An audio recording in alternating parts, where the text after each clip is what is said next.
Fala, meus amigos, estamos começando aqui mais um vídeo do canal. Enquanto eu sigo aturando o lixo dessa gentalha medíocre, patética, que baixa o nível, essa gente, esses bandidinhos asquerosos, essa gente que não vale a bosta que caga, e eu tô aqui tentando me livrar desses animais. Já tem 8 anos aturando os crimes diários desses vermes e nada acontece. Estou tentando aqui, inclusive, ajuda jurídica em todos os lugares. Os animaizinhos vão antes, sabotam, enfim, né, ficam ali manipulando, inclusive entes públicos aqui, para poder atrasar a minha vida e me impedir de me livrar do baixo nível, da pequenez dessa gente medíocre, pequena e pobre, né? Uma gente que só tem dinheiro, certo? Então vou continuar tentando me livrar desses animaizinhos aqui para poder seguir a minha vida, né, longe desse tipo de bosta que é uma gente que não me interessa nem para pano de chão. Beleza, pessoal? Então, assim, vamos lá.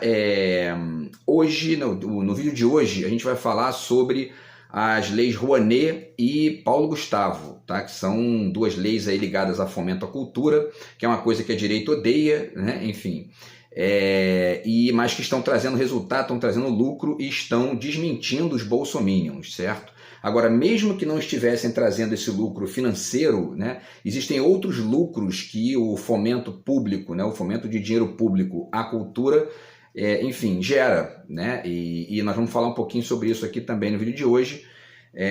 Enfim, todos esses temas aí, tá? Então, antes eu deixo para vocês aqui mais uma vez a dica do meu novo livro de poemas, está aqui do outro lado de cá.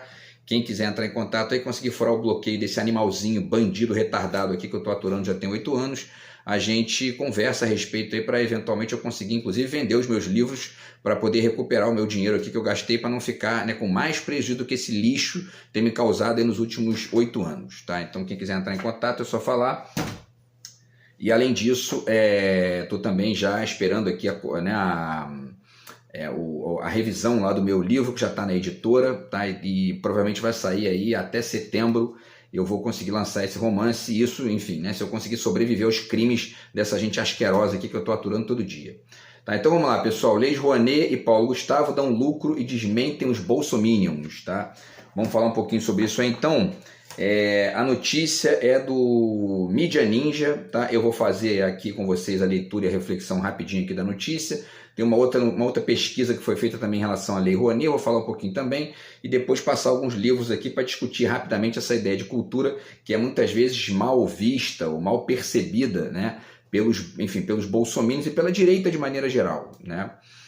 Enfim, então vamos lá, Mídia Ninja, né? Notícia de ontem, tá? Força da cultura, Lei Paulo Gustavo gera empregos e movimenta quase 1 bilhão no Rio de Janeiro, tá? Em 2022 foram executados 1.190 projetos culturais no Rio, distribuídos por 19 editais, tá?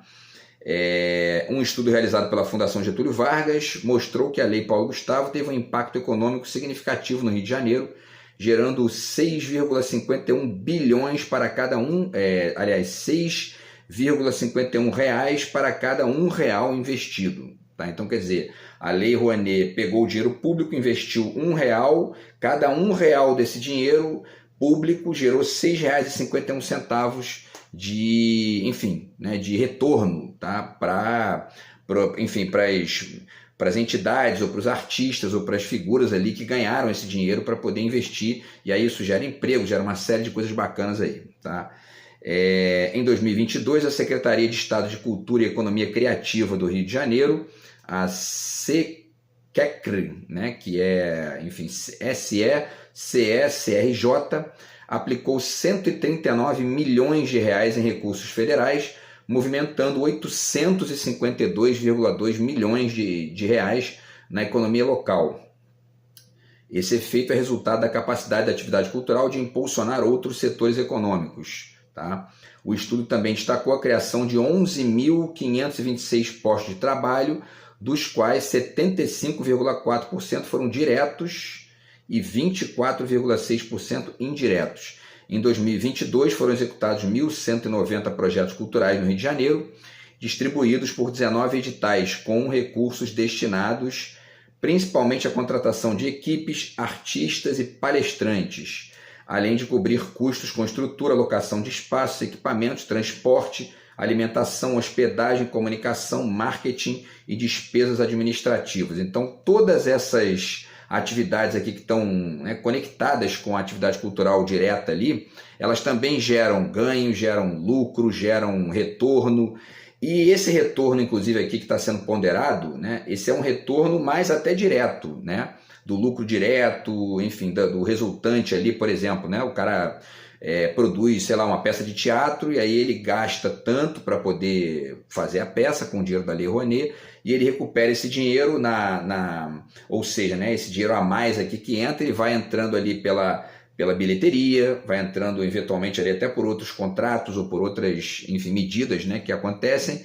Agora, existem inclusive os ganhos que não tem nem como mensurar, né?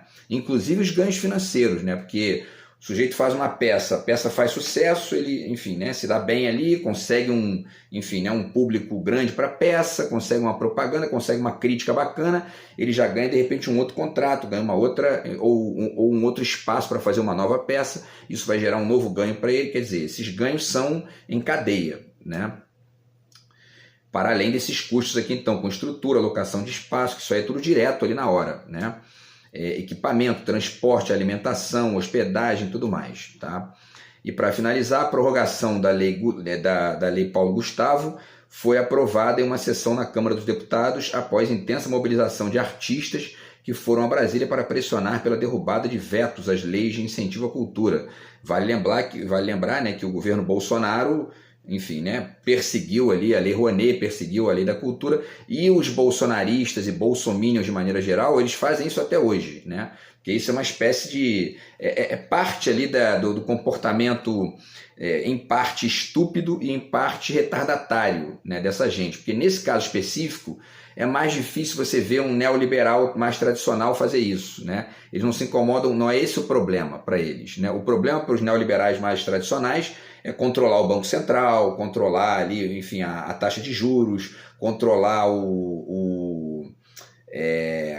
enfim, até mesmo os ganhos lá da Petrobras, né, com bolsa de valores e tudo mais, com ações, com o mercado financeiro e também o orçamento, né, enfim, via teto de gastos, engessar o arcabouço fiscal. Esse é o interesse dos neoliberais tradicionais. Enquanto os bolsominions, né, essa direita mais retardatária, né, ficam ali brigando por essas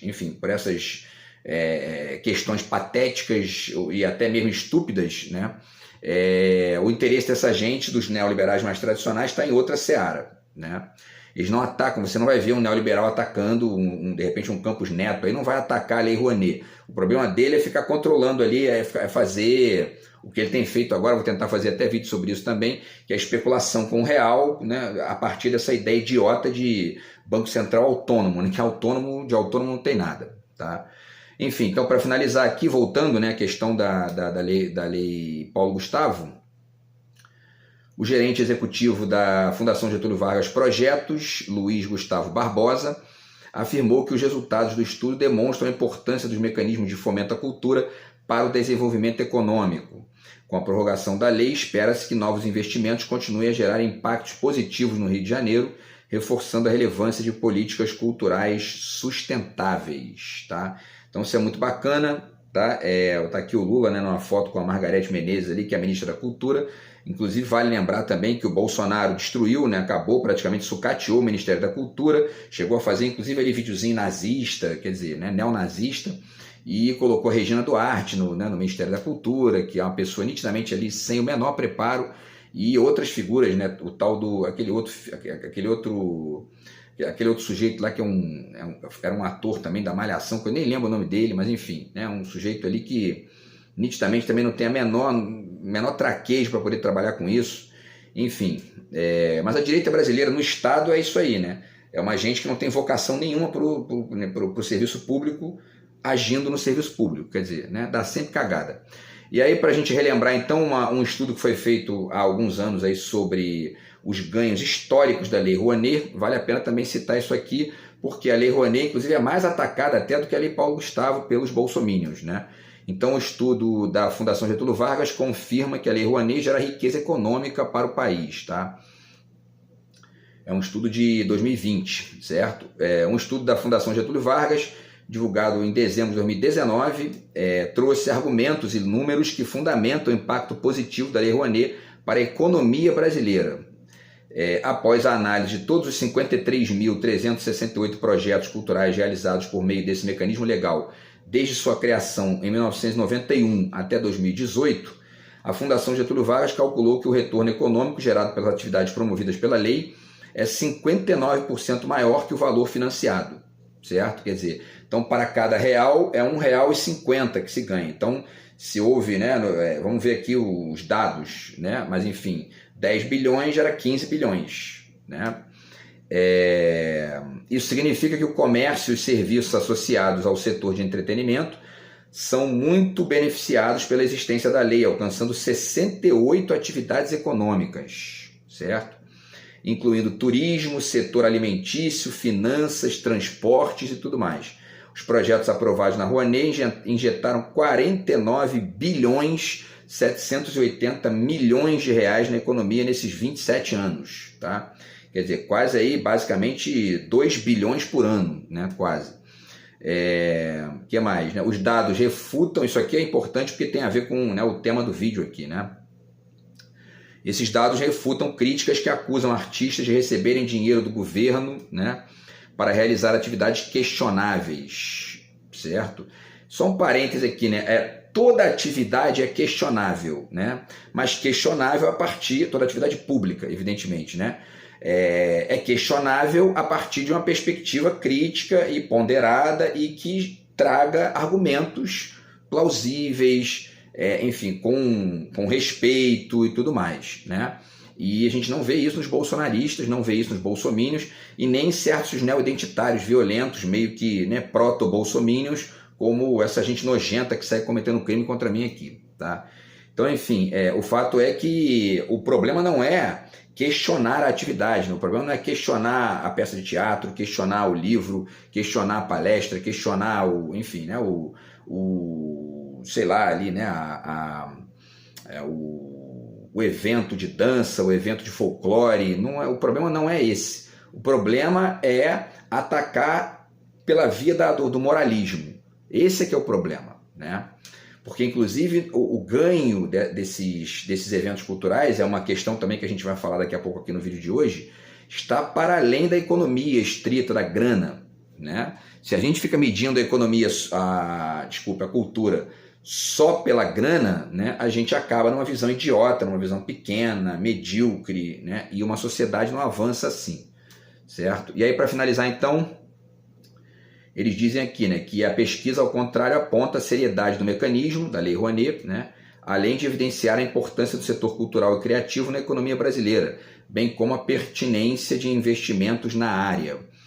E aí, abre aspas aqui, né, a economia criativa gera bilhões de dólares e milhões de empregos no mundo, além de ser um dos pilares do desenvolvimento social, econômico e de educação, fecha aspas, defende a advogada e sócia coordenadora do Departamento de Assuntos Culturais e Terceiro Setor da Anderson Balão Advocacia, Marcela Souza, né? Quase minha xará aí, né?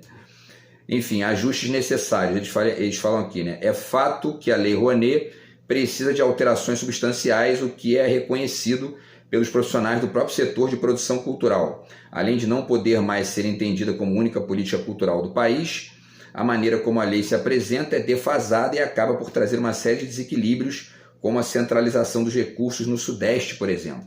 Então não é esse o problema, né? O problema não está na atividade cultural estrito sensu, na atividade artística estrito sensu. O problema está em discutir o retorno disso e não a partir de uma perspectiva moralista e, ao mesmo tempo, distribuir melhor os recursos, porque evidentemente que existem os lobbies, isso acontece em toda a área, isso não acontece só na cultura, isso acontece no turismo, acontece na educação, acontece, enfim, né, em todos os lugares. Então é importante ponderar isso aí para poder minimizar esses abismos que existem, por exemplo, entre o Sudeste e o Sul, né, que geralmente ganham mais para o Nordeste, para o Norte do país, né? Mas o fato é que isso gera lucros e isso aqui está se demonstrando, né, uma pesquisa importante nesse sentido. Então, para finalizar, pessoal, diz aqui, né, que a pesquisa evidencia o grande alcance da Lei Rouanet, além do proponente ou artista principal, cada projeto exige o envolvimento de diversos profissionais. A Rouanet está atrelada a produtos artísticos e culturais consumidos com frequência, como visita a museus, eventos e shows, sites, jornais, revistas, novelas, jogos, roupas, design, arquitetura, etc. Tá? E por outro lado, os recursos representam uma ínfima parcela do incentivo fiscal concedido pela União, se comparado a outras leis do mesmo formato. Enfim, então, só um comentáriozinho aqui para a gente passar para os livros, tá? Quando ele diz aqui, né, a matéria, né, que a Rouanet está atrelada a produtos artísticos e culturais consumidos com frequência, é preciso até pensar isso aí a partir de uma frase até um pouco melhor formulada, né? Porque os produtos artísticos, eles não são meramente consumidos, né? Muitas vezes a relação de consumo com o objeto, ela é meramente ali do uso estrito, né? Por exemplo, você pega uma garrafa de refrigerante, bebe, joga a lata no lixo, acabou. Joga a garrafa no lixo, acabou, né? Então, quer dizer, isso aí gera um ganho alimentício, um consumo meio que, né, muito ali ligado a uma necessidade básica, etc e tal, e não tem maiores consequências mais amplas e tudo mais, ainda que a gente possa até discutir aí isso no nível da marca, mas isso é irrisório. Agora, o produto artístico, ou enfim, a produção artística, que eu gosto até mais desse termo, né, até para poder desvincular dessa lógica mercantilista e meio tosca ligada só ao dinheiro, né? Mas enfim, a produção artística, a chamada produção cultural, que na verdade é a produção artística, né? Ela gera ganhos muito mais amplos do que isso aqui, né? E outra, né? E não está também, essa relação não está necessariamente baseada apenas no consumo. É óbvio que isso depende também de cada um, né? Tem muita gente que só se interessa por isso, ou só se interessa em ver dinheiro em tudo, ou só se interessa em consumir as coisas a partir de uma perspectiva de entretenimento estrito e raso, né? Enfim, agora, mesmo aí, muitas vezes os ganhos simbólicos disso são incalculáveis, né? Quase sempre são incalculáveis, tá? E, enfim, isso é importante de pensar também, tá? E o último parágrafo aqui, eles dizem, né? Os chamados direitos culturais estão consagrados na Constituição Federal como direitos fundamentais de todo cidadão e no Brasil, exemplo claro de constantes transformações de cunho social, político e econômico. E precisam ser cada vez mais debatidos, entendendo-se que, por meio da cultura, pode-se construir um país mais justo e democrático, tá? Então, pessoal, realmente através da cultura você consegue isso, né? A gente já discutiu isso aqui, fiz vídeo sobre isso, falando até sobre um trecho do Gilberto Gil, né, no qual ele pondera lá que a cultura é uma questão ordinária, uma questão do cotidiano, do dia a dia, né? E de fato né? Agora, a cultura tem 4 significados, pelo menos, né? Eu já fiz vídeo aqui sobre isso. Cultura significa ritual, cultura significa conhecimento, cultura significa, inclusive, arte, né? É um sinônimo ali de arte também, em certa perspectiva, e é um sinônimo de civilização, né? Então, a civilidade, ela não está em qualquer coisa, né? Ela não está, por exemplo, em hackear o sistema dos outros, em fazer chantagem, vomitar baixo nível. Isso não é civilidade. Pode até, né, um idiota retardado que faça isso, pode até chamar isso de arte aí no seu chiqueiro, mas isso, de uma perspectiva mais ampla, enfim, mais realmente estudada, isso não é arte, né? Isso é crime. Mas enfim, né? Então a cultura ela tem esse aspecto, né, de gerar os ritos, e aí nesse sentido e até mesmo no sentido de conhecimento, né? Mas especialmente no sentido de rito, a frase do Gilberto Gil, a ponderação do Gilberto Gil é perfeita, né? A cultura está em todo lugar. Quando você senta na mesa para comer, né, um pão com manteiga, é um ato cultural isso, né? Se você preferir comer com a mão e não com um talher ou com um guardanapo, é uma diferença cultural. Na Índia se faz muito isso, né? Então, quer dizer, o sentido, né, o caráter ordinário da cultura está nessa ideia do ritual. Agora, a gente tem também esses outros sentidos da palavra cultura, que são o sentido do conhecimento, o sentido da arte, né, e o sentido da civilização. E aí que a coisa é mais ampla, né, porque aí não basta você... E geralmente, esses projetos que são aprovados com lei de incentivo à cultura, que passam por um crivo ali, né? Passam por uma avaliação de um corpo diretivo e tudo mais, de pessoas qualificadas. É claro que se você colocar um Bolsonaro da vida lá, esse corpo qualificado vira um corpo, enfim, né, pobre, né? Piora bastante. Vide a Regina Duarte, vide, enfim, esses outros aí, essas outras figuras que poluíram ali o Ministério da Cultura. Mas, enfim, o que se espera é que haja um corpo diretivo com uma qualidade para poder avaliar esses projetos e que isso gere benefícios para a sociedade, benefícios em todos os níveis, nível da discussão, nível da participação, da inclusão e da discussão de ideias plurais e uma série de coisas, e ao mesmo tempo também as discussões daquilo que deve ser problematizado e tudo mais, tá? Então, pessoal, vou deixar com vocês alguns livros aqui, tá, para finalizar o vídeo de hoje, que falam sobre essa questão da cultura e ajudam a entender o sentido e a importância disso aí, né?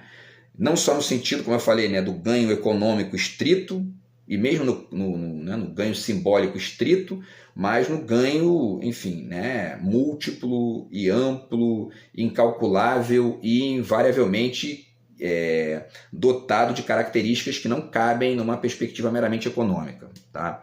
Então está aqui Identidade Cultural na Pós-Modernidade, do Stuart Hall, quer dizer, essa ideia de identidade cultural, ele discute muito isso, tá?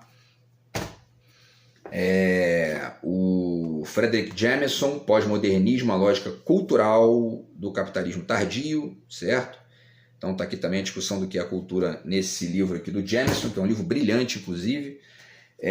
O livro da Pascale Casanova também, que eu já falei bastante, já fiz vídeo sobre ele aqui, né? A República Mundial das Letras, porque a República Mundial das Letras é isso, né? Esse fomento à cultura que a literatura faz todo dia, que a ciência faz todo dia, que a filosofia faz todo dia e que acaba melhorando, como diz ali a matéria, acaba ampliando ali, melhorando a cultura, melhorando o país, melhorando uma nação, melhorando um povo, né? Esse livro dela aqui mostra isso de maneira genial, assim, né? Em relação especialmente à literatura, tá?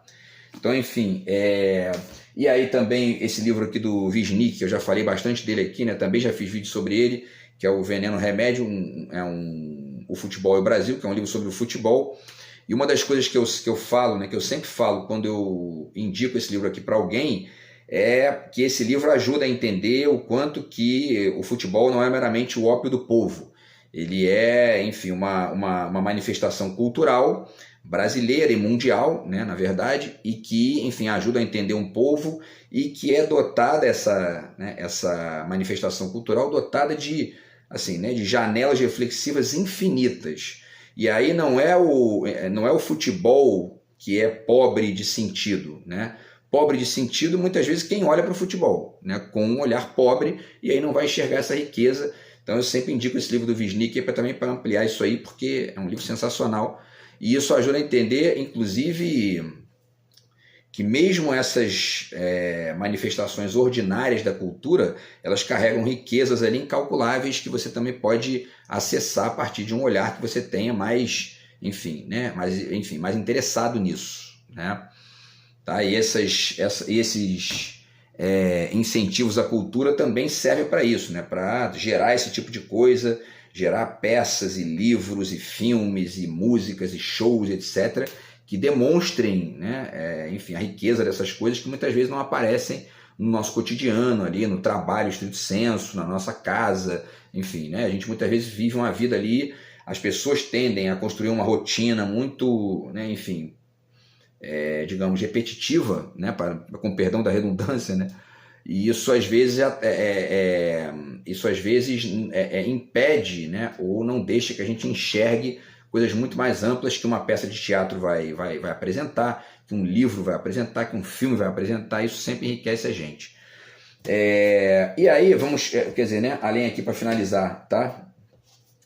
Ainda esse livro aqui do Anthony Giddens, né, Mundo em Descontrole, porque ele fala bastante aqui também de cultura, aspectos culturais e tudo mais, tá? O quanto que a globalização está mudando isso, mas ao mesmo tempo continua existindo e tudo mais, tá?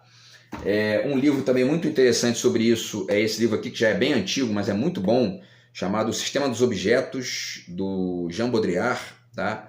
Tem muita coisa interessante aqui nesse livro também. Esse livro, e aí tem a antropologia que discute isso, né, de maneira, enfim, existe até um livro de um cara chamado Roque Larraia, né, que eu estava pesquisando ontem, que que se chama Cultura, um conceito antropológico, né? Porque a antropologia discute muito o conceito da cultura, é quase que um conceito central ali da antropologia.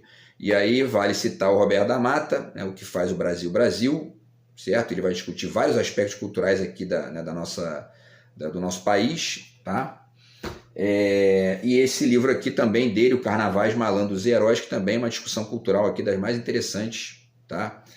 E nesse sentido aí. E aí, para finalizar, pessoal, eu deixo 3 dicas aqui com o sentido de apresentar alternativas para poder entender melhor o quanto que a cultura e o quanto que o fomento à cultura e o dinheiro público para a cultura não geram apenas ganhos econômicos, estrito sensu, né? Então, se gerasse, de repente, ali um prejuízo econômico, no sentido, enfim, né, que não dá nem para chamar de prejuízo quando é dinheiro público, né?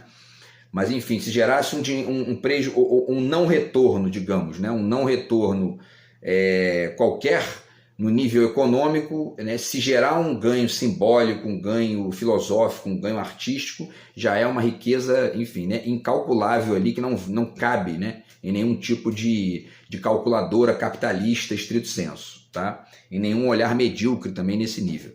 Então, para deixar dicas aqui de uma visão alternativa a essa visão mercantilista, né, o livro do Ailton Krenak, A Vida Não é Útil, tá? Que aqui tem várias coisas interessantes que ajudam a gente, enfim, a nos alimentarmos aqui de ideias que ajudam a não ficar preso nessa lógica da grana, né, e do ganho de dinheiro estrito sensu, porque isso, se você fica só nisso, isso empobrece, né? E o pensamento do Ailton Krenak tem ajudado a gente aí nos últimos anos a melhorar nossa visão em relação a isso, tá? E por último, 2 livros que eu não li inteiros aqui, li só pedaços aqui, né, mas que falam exatamente disso também. A Utilidade do Inútil, certo? Do Nuccio Cordoni, tá? Então tá aqui, que é um italiano, Manifesto, né, Utilidade do Inútil. E aí vale lembrar, inclusive, também o Inutensílio do Manuel de Barros, né? Não separei o livro do Manuel de Barros aqui, mas dá até para pegar aqui, porque ele está aqui. Deixa eu ver aqui, peraí. Pronto, peguei aqui para poder finalizar com chave de ouro, né? Citando aqui o Manuel de Barros. Então tá aqui mais uma vez o livro do Nuccio Cordoni, A Utilidade do Inútil, certo?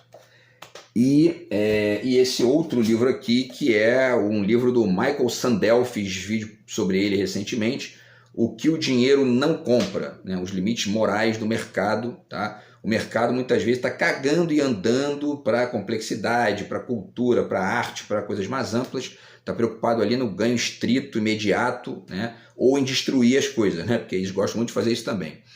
E aí, enfim, O que o Dinheiro Não Compra, tá? Um livro do Michael Sandel aí, muito interessante, que também ajuda a gente a entender essa perspectiva.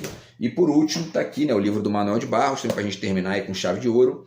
Estou tentando salvar meu doutorado aqui desses animais, certo? E, enfim, Manuel de Barros, Meu Quintal é Maior do que o Mundo, tá? Para poder também ajudar a entender aí que o dinheiro público conectado com o fomento à cultura, ele ajuda a ampliar a nossa visão de mundo, além do ganho econômico, de emprego, de renda, de grana para as pessoas ali, que isso é uma coisa que o dinheiro público traz automaticamente, né? Isso gera também um lucro econômico, está gerando um lucro, né, de grana, mas também e principalmente um lucro, enfim, simbólico para o país. Beleza, pessoal? Então é isso. E aí isso, evidentemente, que desmente totalmente aí as teses, enfim, retardatárias e muitas vezes retardadas dos bolsominions. Beleza, pessoal? Então é isso. A gente se fala no próximo vídeo do canal aí. Grande abraço. Tamo junto. Fui.